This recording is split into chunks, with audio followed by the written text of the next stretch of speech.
Parliament ఎన్నికల code అమలులో పోలీసులు దూకుడు పెంచారు. విస్తృత తనిఖీలు చేపట్టారు. నోటిఫికేషన్ ప్రకటించిన కొన్ని గంటల ముందే కరీంనగర్లో ఓ బీఆర్ఎస్ నాయకుని బంధువులకు చెందిన హోటల్లో నగదు పట్టివేత, తాజాగా నల్గొండ జిల్లాలో భారీగా బంగారం పట్టివేతలు జరిగాయి. దీనితో రాష్ట్రంలో ఎన్నికల కోడ్ అమలు పటిష్టంగా జరుగుతోందనే సంకేతాలు రాజకీయ నాయకుల వెన్నులో వణుకును పుట్టిస్తున్నాయి.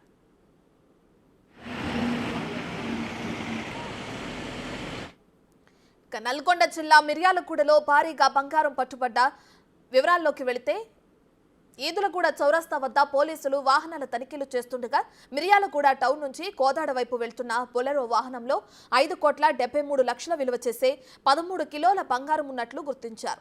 ముగ్గురు నిందితులను అదుపులోకి తీసుకున్న పోలీసులు బంగారం వాహనాన్ని స్వాధీనం చేసుకున్నారు.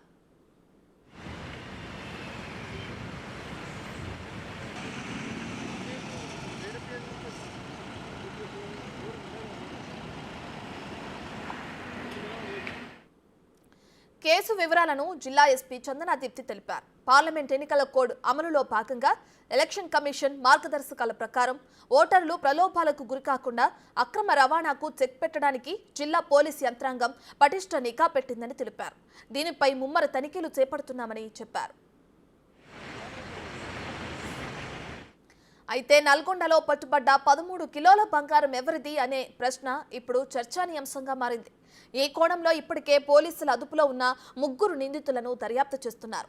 ఎన్నికల నిమిత్తం ఓటర్లను ప్రలోభాలకు గురిచేయడానికి రాజకీయ నాయకులే ఈ బంగారం తరలింపులో కీలకంగా వ్యవహరించి ఉంటారనే వాదనలు వెల్లువెత్తుతున్నాయి. అయితే పోలీసుల దర్యాప్తు పూర్తయ్యాకే పూర్తి వివరాలు తెలియనున్నాయి.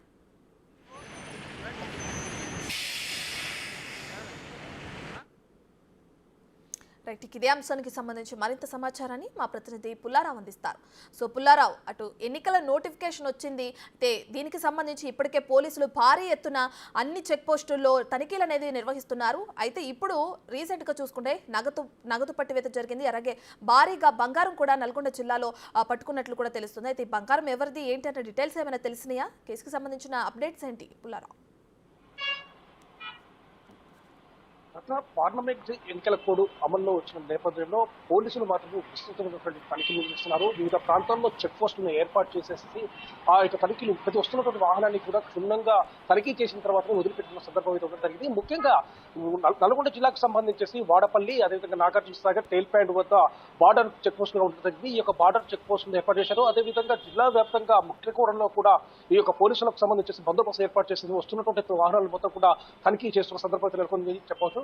సో నిన్న ఇదే విషయానికి సంబంధించేసి మిర్యాలగూడ పట్టణంలో ఉన్నటువంటి ఈదులగూడ చౌరస్తా వద్ద పోలీసులు వాహనాలు తనిఖీ చేస్తున్న క్రమంలో బొలెరో వాహనంలో ఒక బొలెరో వాహనం అనేది ఈ యొక్క ఈదులగూడ చౌరస్తా గుండా కోదాడ వైపు వెళ్తున్న క్రమం అయితే ఉండడం జరిగింది. సో ఈ విధంగా వెళ్తున్నటువంటి బొలెరో వాహనంపై కొద్దిగా అనుమానం వచ్చినటువంటి పోలీసులు ఆ యొక్క వాహనాన్ని నిలుపుదల చేసి అందులో ఉన్నటువంటి వ్యక్తులను ప్రశ్నించగా దానికి సంబంధించేసి దీంట్లో బంగారం ఉందన్న విషయాన్ని ఆ దాంట్లో ఉన్నటువంటి వ్యక్తులు మాత్రము చెప్పడం జరిగింది. సో ఆ యొక్క బంగారం అనేది దాదాపు 13 కేజీలుగా ఉందని, దీని యొక్క వర్త్ అనేది దాదాపు 5,73,00,000 ఉందని చెప్పేసి కూడా జిల్లా ఎస్పీ చందనా దీప్తి తెలియజేసే సందర్భం అవుతుంది. అయితే ఈ యొక్క బంగారానికి సంబంధించేసి ఈ 13 కేజీల బంగారాన్ని హైదరాబాద్ నుండి కోదాడకు తరలిస్తున్నట్టుగా మనకు తెలియవస్తుంది. అయితే ఈ యొక్క బంగారం అంటే ఇక్కడ ఉన్నటువంటి గోల్డ్ డిస్ట్రిబ్యూటర్ ప్రైవేట్ ఏజెన్సీ సంస్థ ఈ విధంగా వాహనం ద్వారా తరలిస్తుందని చెప్పే సమాచారం అవుతుంది. కాకపోతే మాత్రం పోలీసులు మాత్రం దీన్ని పూర్తి స్థాయిలో ధృవీకరించలేదు. ఎందుకంటే బంగారాన్ని ఈ విధంగా పెద్ద ఎత్తున తరలిస్తున్నప్పుడు దానికి సంబంధించినటువంటి ఆధారాలు అనేవి తప్పనిసరిగా తీసుకెళ్లి ఉండాల్సిన అవసరం అయితే ఉంది. కాకపోతే ఇక్కడ బంగారాన్ని తరలిస్తున్నారు. ఆ బంగారంతో పాటు ఆ వెహికల్ ముగ్గురు వ్యక్తులు మాత్రమే ఉండడం జరిగింది. ఆ బంగారం సంబంధించి ఎక్కడికి తీసుకెళ్తున్నారు, అదేవిధంగా ఆ బంగారానికి సంబంధించినటువంటి డాక్యుమెంట్స్ కానీ ఏవి కానీ ఆ యొక్క వాహనంలో లేకుండా పోవడం జరిగింది. సో దీన్ని పూర్తి స్థాయిలో పోలీసులు మాత్రము ఈ విషయంపై మాత్రం ఇన్వెస్టిగేషన్ చేస్తున్న సందర్భం అయితే ఉందని చెప్పవచ్చు. ఎందుకంటే ఇంత భారీ ఎత్తున బంగారాన్ని హైదరాబాద్ నుండి కోదాడు ప్రజెంట్గా ఎన్నికల కోడ్ అమల్లో ఉన్న నేపథ్యంలో ఈ విధంగా ఎందుకు తరలించు? అసలు ఎన్నికల కోడ్ ఉంది కాబట్టి ఆ విధంగా తరలించేటప్పుడు దానికి సంబంధించినటువంటి ఆధారాలు కానీ డాక్యుమెంట్స్ కానీ ఖచ్చితంగా ఉండాలి. అదేవిధంగా పూర్తి స్థాయి సమాచారం ముందుగానే పోలీసులు కూడా చెప్పడం జరిగింది. ఎందుకంటే ఎన్నికల ప్రవర్తన నియమావళి అమలులో ఉంది కాబట్టి 50,000 నుంచి ఎక్కువగా ఎవరు నగదు తీసుకోవడానికి వీల్లేదు. అదేవిధంగా బంగారం లాంటి వస్తువులు కానీ ఇతరంగా మద్యం కానీ తరలించడానికి వీల్లేదని చెప్పేసి ముందు నుండి కూడా ఆంక్షలు ఉన్న నేపథ్యంలో ఈ విధంగా బంగారాన్ని తరలించే అవకాశం ఉన్నప్పుడు, అవసరం ఉన్నప్పుడు దానికి సంబంధించిన వివరాలు పూర్తి స్థాయిలో దానికి సంబంధించి ఒక హెల్ప్ లైన్ కూడా ఇవ్వడం జరిగింది. ఆ హెల్ప్ లైన్ ఫోన్ చేసేసి మీ విధంగా మాకు సంబంధించిన వస్తువులు మేము తరలిస్తున్నాము, దీనికి సంబంధించిన డాక్యుమెంట్స్ ఈ విధంగా మీ పక్కన ఈ విధంగా చేరవేస్తున్నాం అనే సమాచారాన్ని అయితే పక్కన సరిగ్గా పోలీసులకు ఇవ్వాల్సిన అవసరం అయితే ఉంది. కానీ ఆ విధంగా చేయకుండా ఇంత పెద్ద ఎత్తున 13 కేజీల బంగారాన్ని ఈ విధంగా తరలించడాన్ని మాత్రం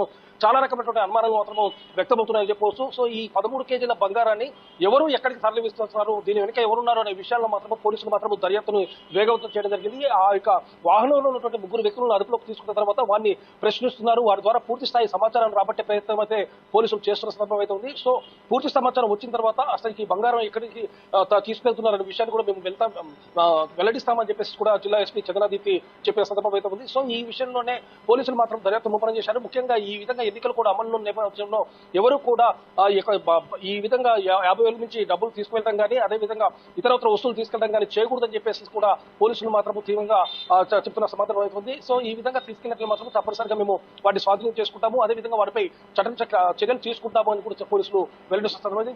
ప్రజెంట్ గా మాత్రం ఈ యొక్క ఎన్నికల కోడ్ నేపథ్యంలో మాత్రం కట్టుదిట్టమైనటువంటి భద్రత ఏర్పాటు చేసామని కూడా పోలీసులు చెప్తున్నారు. ముఖ్యంగా ముమ్మరమైనటువంటి వాహన తనిఖీలు నిర్వర్తిస్తున్నాము.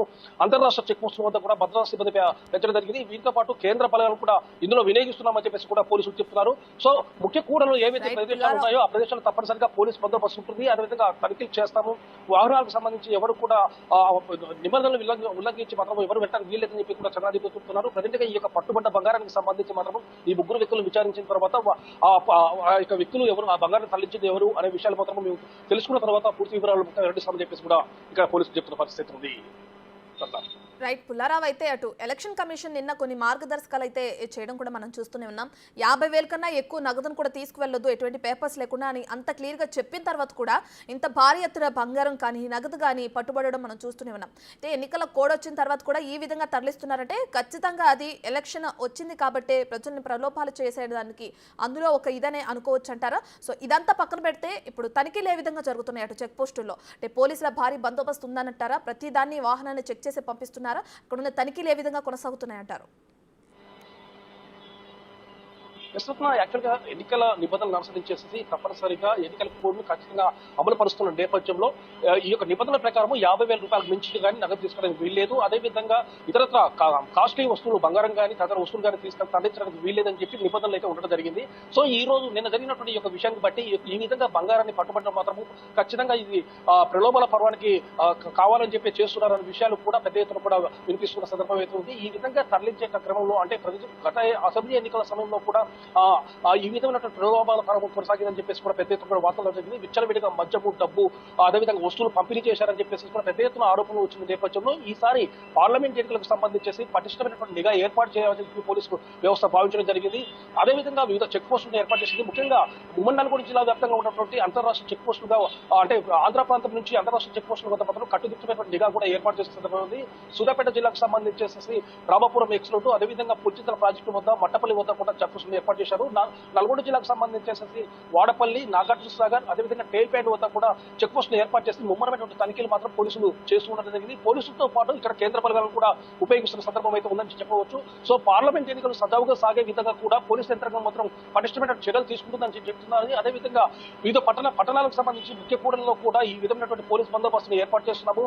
పోలీసు వ్యవస్థ పటిష్టంగా పనిచేస్తుంది. ఏ వాహనం అయితే వాహనానికి సంబంధించి ఏ వాహనం మీద అనుమానం వచ్చినా కూడా ఆ యొక్క వాహనాన్ని క్షుణ్ణంగా తనిఖీ చేసిన తర్వాతనే వదిలేస్తామని చెప్పేసి కూడా పోలీసులు చెప్తున్న సందర్భం అవుతుంది. ఈ విషయంలో జిల్లా పోలీసులతో పాటు అదేవిధంగా ఎక్సైజ్ తదితర శాఖలు కూడా సమన్వయంతో కలిసి పనిచేస్తాయని చెప్పి కూడా చెప్పిన సందర్భం అవుతుంది. సో ఈ విధంగా నిన్న దొరికినటువంటి బంగారం విషయానికి సంబంధించి ప్రలోభాల పర్వం అనేది ఖచ్చితంగా కొనసాగే అవకాశం ఉందని చెప్పేసి పోలీసులకు కూడా రూఢీ కావడం జరిగింది.